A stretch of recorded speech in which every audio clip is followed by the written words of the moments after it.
What's up, YouTube? This is Leah, and I let my battery go south really fast.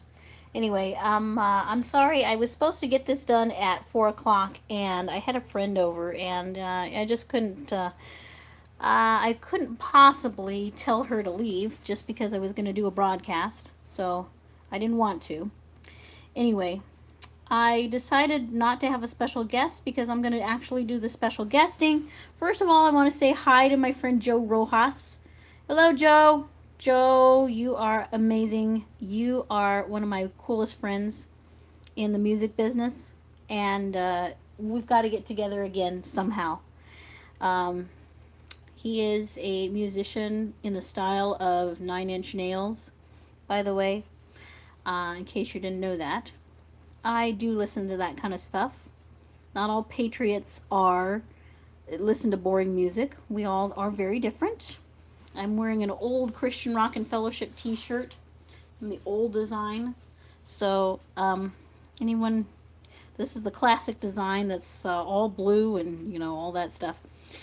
Anyway, folks, I don't want to take too much time to do this live broadcast because I'm not wasn't quite prepared I didn't want to leave my friend hanging. It's kind of rude that way, and you want to make your friends feel comfortable. So instead of just being in the end, I decided to just I'm deciding to kind of talk a little bit about.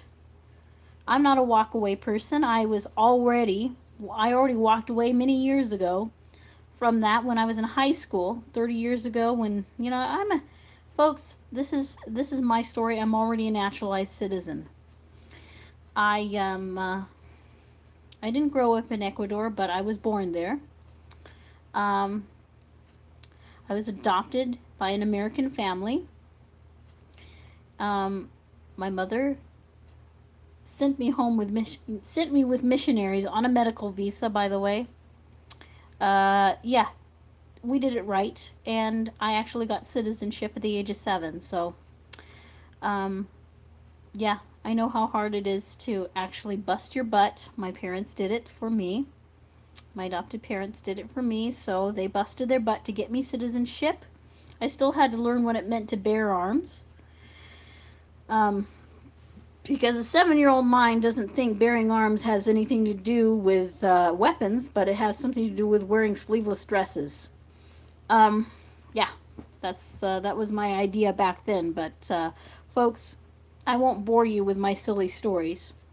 But I remember carrying an American flag around, being very proud of my country, being proud to be a citizen of this great United States. 7 years old. I was, this was the 70s after all. And I was raised in the 70s, and spent most of my teenage years in the 80s. Learned a lot about the music business, learned a lot about entertainments, and learned a lot about the encroachment of socialism, too. So, I'm going to get to that in a minute. But yes, socialism was trying to make its gains into the high school seasons. And because humanism was the big topic, we all wanted to get along. We sang, "We are the world, we are the children." We all wanted to get along, and that was the thing that everybody was talking about. So, yes, if you happen to see my live video with my friend Jane on the phone, we talked about that kind of stuff too. She was, in fact, one of those people who stood out at Hands Across America in 1986 and learned that nothing really was done. We all just felt good, and we felt good about feeling good. That's the problem with humanism, is that doesn't have a whole lot of staying power, and Michael Jackson unfortunately realized that. He tried to heal the world, but inside he had his demons. There's a lot of other entertainers that had the same problem. I think George Michael was one of them too. And I blame him for making the culture a little more sexualized than it already was. Um, there's a lot of other people that I know. George O'Dowd, otherwise known as Boy George, who I'm surprised he's still alive. despite everything that's happened with him and drugs and all that stuff. But I had to choose. When I was in the junior and high school, I had learned, they were telling me that America was not this great country that I had that the flag I had carried around for years and years was important to me. It was not this great country, of course. I didn't believe a word of it, and I figured out how to counter that message. But I was able, I had a lot of ingenuity. I was able to listen to the radio, listen to commentary on stuff about American life, and I understood that we have our problems. Yes, we have a lot of things to account for, but if we had to pay for our sins 150 years from the time we created those sins, we'd still be paying for them. And I think that's probably why socialism has never worked as long as we can live, because we got to pay for all those sins of the past, and we are guilted by them.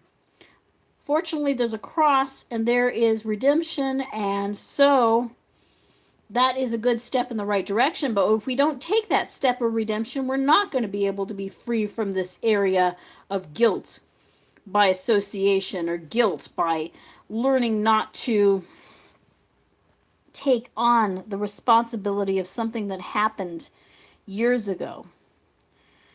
If we were to do that today, let's talk about our personal lives. A lot of us people who have protested in the past have done so because they feel they need a cause to latch onto, because their lives, let's be honest. Most of us who have done this probably have lives that sucked.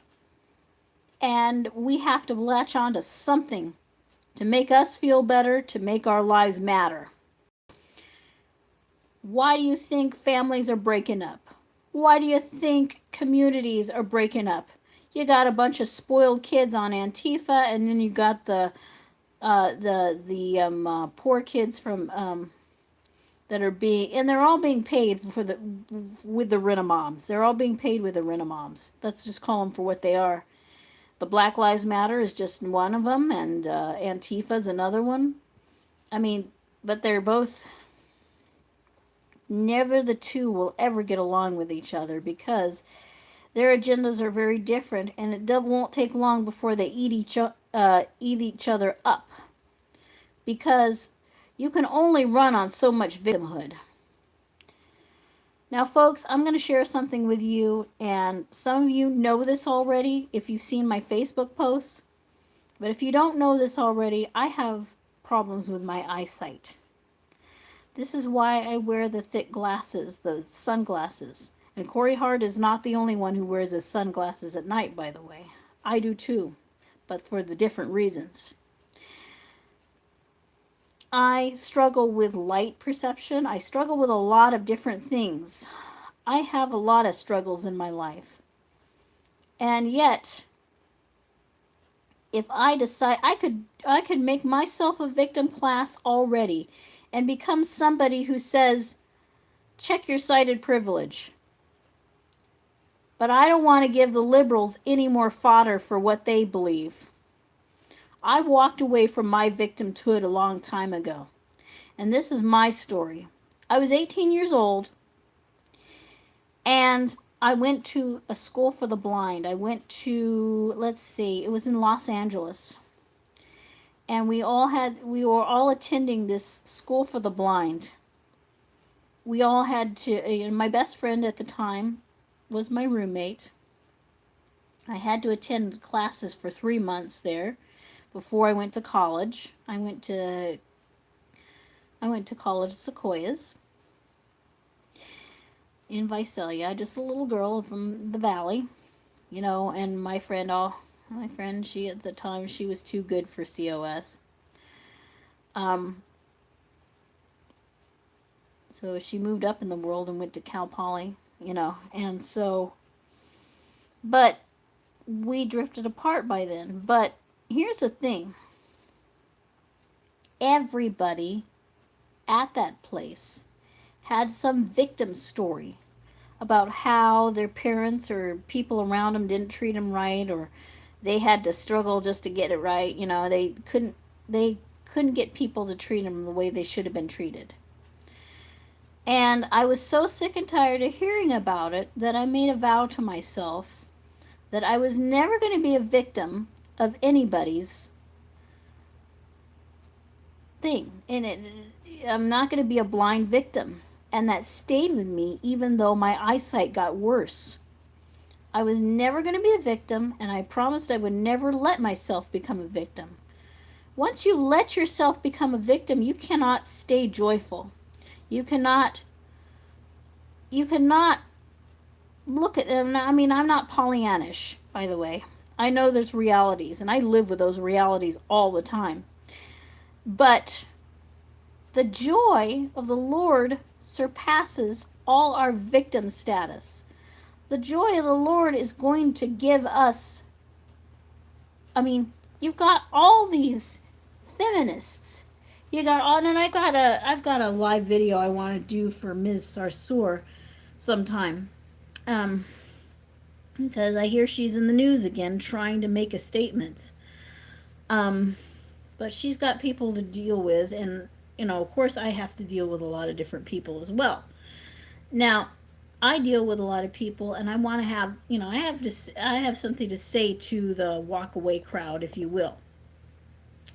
You're doing a great job, but there's one thing missing out of the equation, and it won't be part of the equation. And I do respect your stories. I respect how you believe, but you've got to let God take that control.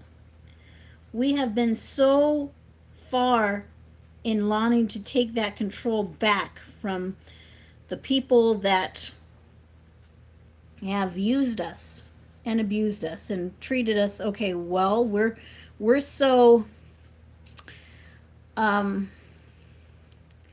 we are so full of that, we don't we have problems. We've got all these different problems in our lives, and we don't see any way out. We're always going to be constant victims. And you know what that means? That means you will never find joy in your life. That's what the Marxist socialist ideologies have done to people. They have let people become victims, and they've allowed victimhood to rule and reign in people's lives so much that they don't believe that they have any choice but to either be the person who's going to march and do all that kind of stuff, or be the person who get all the freebies. One of the two. So amongst the idyllic dreams, there's going to be somebody who's going to run that. Now, you have realized that, folks. You guys have realized that this isn't working. It's becoming more violent, and more, the voices are coming louder and louder because they're not getting their way. They're not allowed, their objective was to replace God with an all-consuming government. And so this is the part that's missing from all of our arguments. Now, I like what you have to say. You've realized that this isn't working out. You've realized that it is futile to try to reason with some of these people because they're out marching and hollering and screaming and yelling and doing all this stuff and trying to make sense of it all. And the best type of interaction sometimes is on our knees before a holy God, asking him what we should do for our lives. I've been doing that since I can least remember. I got saved when I was 10, but I had to work a lot. Now I'm really finding out that when my faith is being tested like it is today, I'm going to have to work extra hard to try to make it back out of the to try to make it back, to you have to learn to use the computer or the tablet differently, or to be able to use these things a lot more different. And learning how to use the computer, learning how to do housework differently, learning how to do things without the aid of vision that I've had so long. I mean, I've always been visually disabled, but now it's come to the point where I'm visually disabled and I can barely see.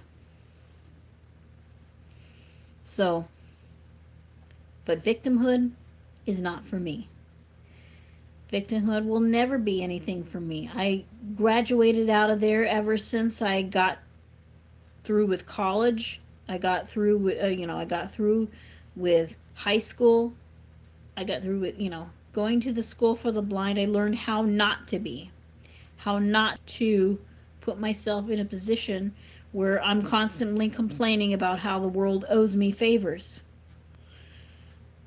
And I learned it early on because I was 18, going to a school for the blind to learn different techniques. I learned how to use a cane, and it would eventually help me later on in life, because boy, I'm going to have to depend on it more now than I used to back in the day, because now I can barely see street signs or anything like that. So my eyesight has gotten worse. Anyway, folks, I just wanted to share with that story for you guys, because I know that a lot of you have your own walk-away stories. I didn't really need to walk away. I was already there by the time I was 19 years old. But it came to that point where you can either be a victim or a victor. And I choose to be a victor. And I have the power of the Lord to strengthen me. So, I think we all need to get back to our knees and ask the Lord to tell us what to do, and to ask for, strength. And, where we have sinned, we need to kind of root it out in our lives. Because all of us have done it. All of us have sinned and fall short, but we've got grace. We've got grace. And we got to, resolve that balance between greasy grace and legalism. So I'm just saying that because I've been through all of those types of things. So I've been there, done that, worn the t-shirt. So I will talk about something totally different next week. Hopefully I can get on a better subject that doesn't have to do with politics. But in the future, maybe I will do something that has to. But I wanted to kind of add this video to my collection so that other people will see it and know that I'm here. I am. Other people will know that I have. I walked away a long time ago from victim status because it was necessary, especially somebody with a disability like me. And that was probably 19 years ago. Yeah, it was 19 years ago when I made that decision to not be a victim anymore, to not complain about my circumstances. And I never did, ever, despite all the hardships that I've had to deal with recently. You will never hear me complain about my circumstances. You will never hear me complain that I got a raw deal, or that people are going to treat me differently because I'm disabled. I've had that happen all my life. I've had people treat me differently. I've been bullied too. You get over it. You learn to get over it, and you don't let them get to you. Even in the new age of media, you got something with something called a delete button that works too. You don't have to let people think You don't have to let people get to you. You just let them go. And let them go and let them think on these things for a while. Let them try to think, because even bullies have their own issues. Even bullies have their own issues. You got to know that. And so, I mean, other people should know that too. All right, I'm done here. God bless everybody and have a good night.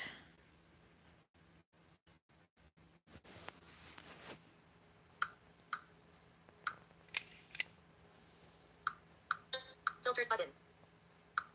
Double tap to activate. Tab options button. Double tap to filters button. Double tap.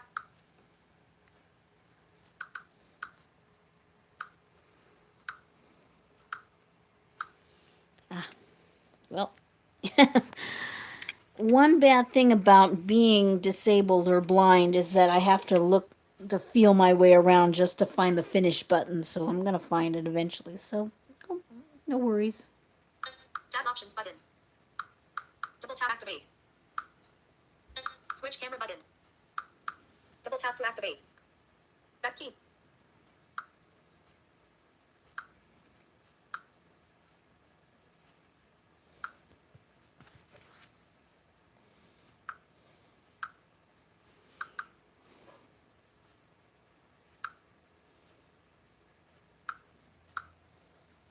Options button.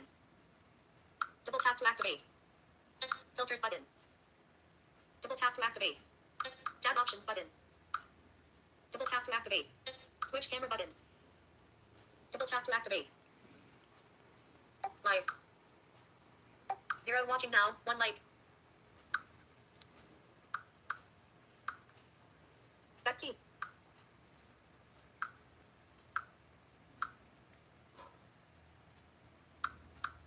Filters button. Double tap to activate.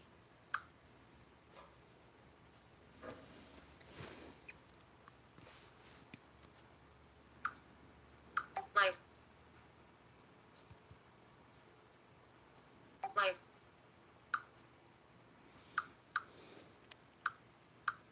Finish button. Oh, there we go. Okay. Activate. I think I found it. Okay, guys. Sorry about that. Took so long. But here we are. Okay. Love ya. Bye. Are you sure you want to stop streaming?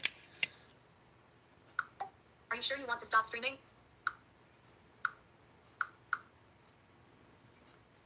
Are you sure you want to stop streaming? Are you sure you want to stop?